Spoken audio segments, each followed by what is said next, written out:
A construção da reputação dentro do mundo do crime passa muitas vezes por símbolos de poder, respeito e intimidação. Em certos contextos, qualquer sinal de fragilidade pode ser usado como ferramenta de humilhação pública. E foi exatamente isso que marcou um dos episódios mais perturbadores envolvendo um miliciano conhecido como Fabrício Carobinha. Antes de entender o que aconteceu com ele, é importante olhar com atenção para a imagem que circulou na época. Nela, Fabrício aparece cercado por homens encapuzados, com postura rígida, seguindo um padrão visual que lembra produções feitas para causar medo e impacto. Ao seu redor, integrantes de um grupo rival observam cada movimento, enquanto ele é exposto de forma degradante. O objeto colocado em sua boca pode parecer apenas um detalhe, mas carrega um significado muito mais profundo dentro daquele universo. Não se trata apenas de ridicularizar, é uma mensagem, um recado claro sobre domínio, derrota e quebra de imagem. Essa história nos leva de volta ao ano de 2016, um período marcado por intensas disputas territoriais no Rio de Janeiro. Naquele momento, diferentes grupos buscavam recuperar áreas perdidas anos antes, principalmente após a implementação das unidades de polícia pacificadora, que alteraram drasticamente o controle de várias comunidades.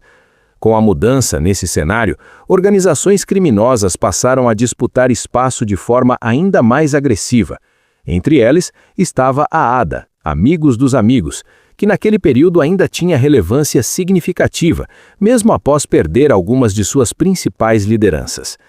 A morte ou prisão de figuras importantes enfraqueceu a estrutura da organização, criando brechas e instabilidade. Sem a mesma força de antes para enfrentar grandes rivais, como o Comando Vermelho ou o Terceiro Comando Puro, a ADA começou a direcionar seus confrontos para grupos menores, e é aí que entram as milícias. Esses grupos, que também disputavam território na zona oeste do Rio, tornaram-se alvos estratégicos. O objetivo era simples: expandir influência aproveitando fragilidades locais. E foi nesse cenário que o nome de Fabrício começou a ganhar destaque. Conhecido como Fabrício Carobinha, ele atuava como miliciano em uma área disputada e, segundo relatos da época, era temido até mesmo entre os seus. Sua fama não vinha apenas de confrontos com rivais, mas também de atitudes consideradas abusivas contra moradores da própria região. Essa postura acabou aumentando ainda mais a tensão.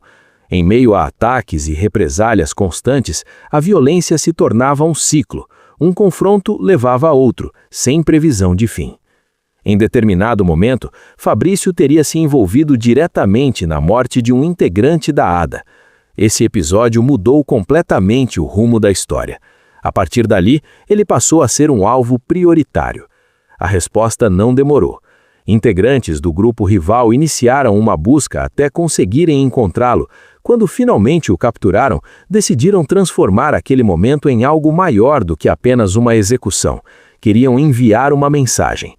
Naquela época, a popularização de aplicativos de mensagem fez com que vídeos desse tipo se espalhassem rapidamente. Cenas registradas em confrontos passaram a ser compartilhadas como forma de demonstração de poder e intimidação. Inspirados por produções de outros conflitos ao redor do mundo, esses grupos começaram a adotar um estilo visual específico. Homens encapuzados, alinhados, olhando diretamente para a câmera, enquanto a vítima é exposta. Mas havia um detalhe que diferenciava esse caso. Além da exibição de força, havia uma clara tentativa de destruir a imagem de Fabrício perante aquele universo. Cada gesto, cada palavra e cada ação eram calculados para atingir algo considerado fundamental dentro daquele meio: a reputação. No mundo do crime, a imagem de força não é apenas importante, ela é essencial para a sobrevivência. Demonstrar fraqueza pode significar perder respeito, espaço e até a própria vida. E é justamente por isso que, naquele momento, os agressores focaram em algo simbólico. A intenção não era apenas vencer fisicamente, mas também quebrar a identidade construída por Fabrício ao longo do tempo. O que veio a seguir foi uma sequência de humilhações cuidadosamente orquestradas, registradas em vídeo e espalhadas como um aviso claro para qualquer um que estivesse observando. Aquele episódio não era apenas sobre um homem sendo capturado, era sobre poder, território e a forma como mensagens são transmitidas dentro de um sistema onde o medo funciona como linguagem. E naquele dia, Fabrício deixou de ser apenas um nome temido para se tornar um exemplo. O vídeo que circulou na época não foi apenas mais um registro de violência urbana. Ele carregava uma intenção muito clara: servir como aviso.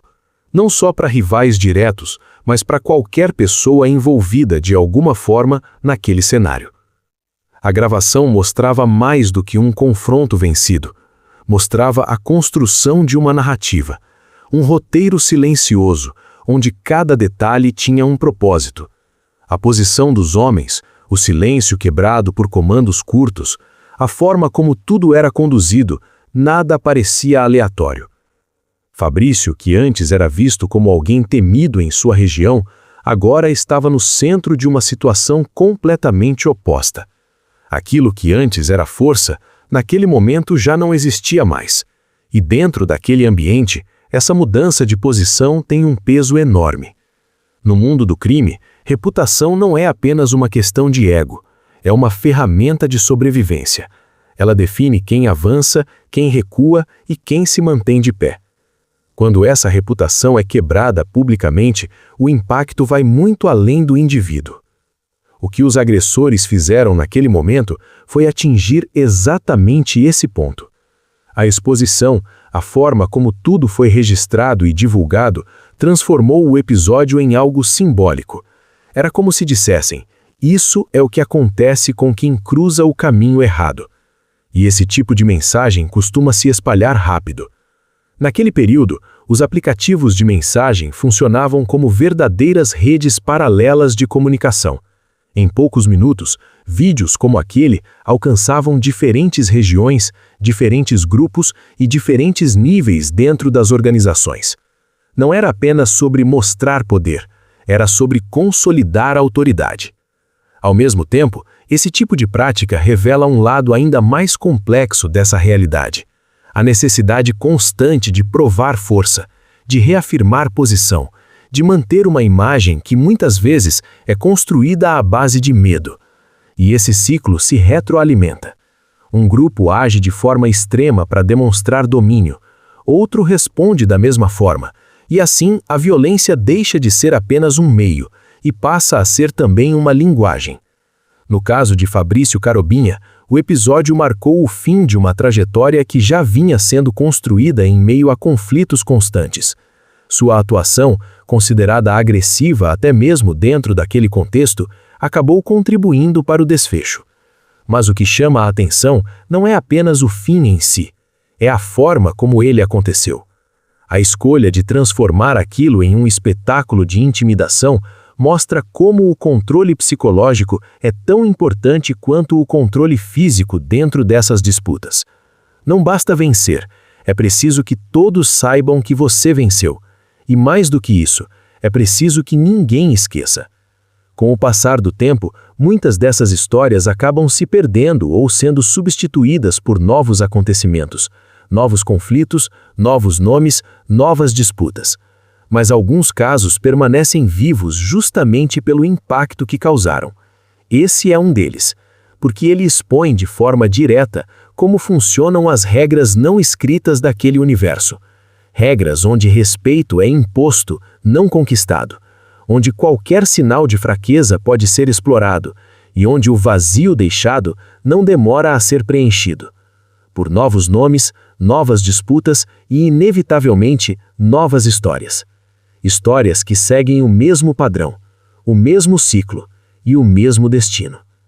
Se você curte conteúdos nesse estilo, com histórias reais contadas de forma direta e sem sensacionalismo exagerado, já aproveita para se inscrever no canal. Assim você não perde os próximos episódios, porque aqui a gente traz casos que muita gente viu, mas poucos realmente entenderam. Vamos buscar aí, mano. Tá ligado, mano? Olha os cria, pô. Falando que nós ia pegar, tá Tá aí com o maior cara de bundão agora, rapaz. É a tropa, mano. Mas vai voltar, rapaz. Pensando o quê? Do Zinaldo. Choque. LP, a hora de vocês vai chegar, mano. Não tenta vir com polícia no bagulho não, rapaz. Olha pra frente, ô. Tá ligado? É a tropa mesmo, mano.